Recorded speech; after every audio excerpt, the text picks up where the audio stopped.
The director of Vigyan Prasad. Joining me here on the stage with me are our most prominent science communicators, Dr.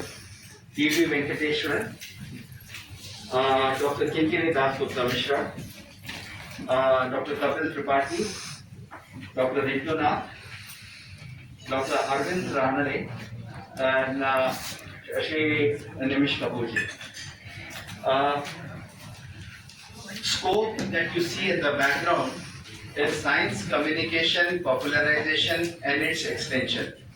We all know that science communication popularization has been in our country for a long time, and Vigyan Prasad, for that matter, is an organization which has been into existence since 1989. For past 32 years, this organization, as the nodal agency for science communication and popularization, has been trying to meet the mandate of nation in terms of this domain. It's a scientific social responsibility SSR, which each of us are supposed to carry out. And in this direction, it's important for all of us to ensure that science communication and popularization reaches every nook and corner of the country.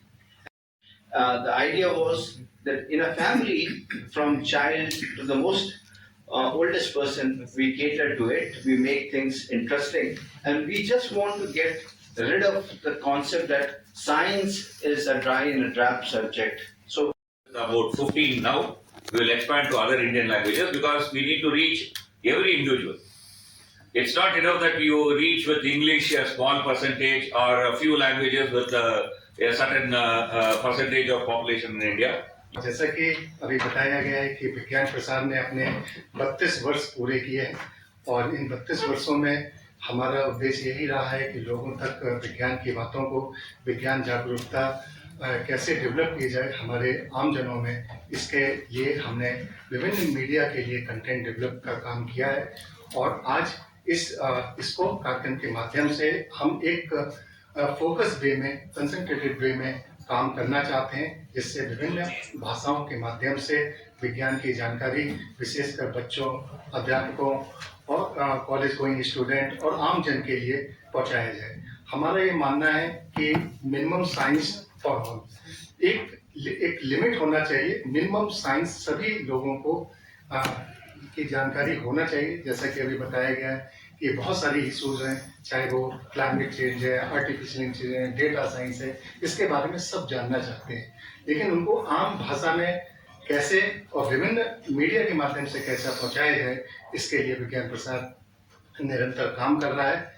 और अभी इसको तो ये कहा जा सकता है कि अगर इंडिया का एक जो पहला एफर्ट्स है जो विज्ञान चैनल का, उसके लिए ये श्रेय विज्ञान प्रसार को ही जाता है, जिन्होंने विज्ञान एवं प्रौद्योगिकी मंत्रालय के सहयोग से ये प्लेटफॉर्म डेवलप किया है। तो इस तरह विज्ञान प्रसार के कई सारे प्रोग्राम्स हैं जो सभी आयु वर्ग के हैं।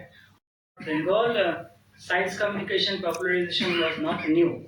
They were doing, there are multiple agencies and organizations. They are doing it for so many years.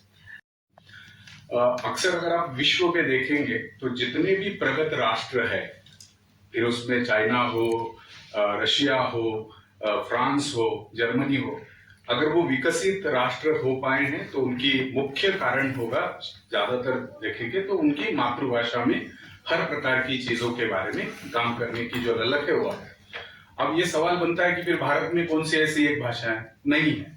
तो शायद इसीलिए भारत के लिए एक बहुत बड़ी चुनौती है कि भारत राष्ट्र को अगर हमें विकसित करना है तो हमारी मुख्य जितनी धाराओं में भाषाएं आती है उसमें हर लोगों के पास विषय पहुंचाना, और साथ ही साथ में मुख्यतः जैसे वेंकटेश्वरन जी ने कहा कि विज्ञान एवं प्रौद्योगिकी एक ऐसा विषय है कि प्रगत राष्ट्र को बनाने के लिए ये सब बड़ी महत्वपूर्ण भूमिका निभाते हैं।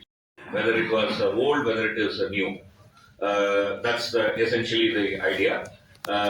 There will be a lot of interesting things that are emerging. I mean, just because you said, I mean, I will just mention it. One of the work on drugs that is happening in a leading institute in India for dengue, which is going to go for a clinical trial. हमें अपेक्षा है कि आने वाला समय भारत को विकसित राष्ट्र बनाने के लिए ये स्कोप मदद करेगा। धन्यवाद। नमस्कार, मैं निमिष कपूर विज्ञान प्रसार में वैज्ञानिक हूँ और स्कोप कार्यक्रमों में मैं उर्दू और कश्मीरी भाषा का दायित्व मुझे सौंपा गया है और इसकी उर्दू जो स्कोप कार्यक्रम है भाषा उर्दू, इसकी शुरुआत हमने अप्रैल 2019 में की थी और उसके बाद एक हमारा मासिक जो न्यूज़ लेटर है, मंथली न्यूज़ लेटर तजस्सुस के नाम से, जो यहाँ डायस पर भी आ चुका है और बाहर भी आप इसको देख पाएंगे कि अभी फिलहाल 16 पन्ने का हम इसको निकाल रहे हैं, जिसमें आम लोगों के लिए जो उर्दू जानते हैं उनको हम साइंस टेक्नोलॉजी के फीचर्स, आर्टिकल्स, रिपोर्ट्स जो भी अपडेट है वो देते हैं। और हाल ही में हमने सेंट्रल यूनिवर्सिटी ऑफ कश्मीर के साथ एक MOU किया है, जिसमें उर्दू और कश्मीरी भाषा में हम स्कोप कार्यक्रम को आगे बढ़ाएंगे, जिसमें शॉर्ट फिल्म्स हैं, कैपेसिटी बिल्डिंग प्रोग्राम्स हैं, पुस्तकें हैं और वीडियो से लेके और सेमिनार, बहुत सारी चीज़ें होंगी, आउटरीच होगा। और हमारे कुछ प्रकाशन भी आ चुके हैं उर्दू में, करीब 4 पुस्तकें हम निकाल चुके हैं, जिसको हम आने वाले समय में और आगे बढ़ाएंगे।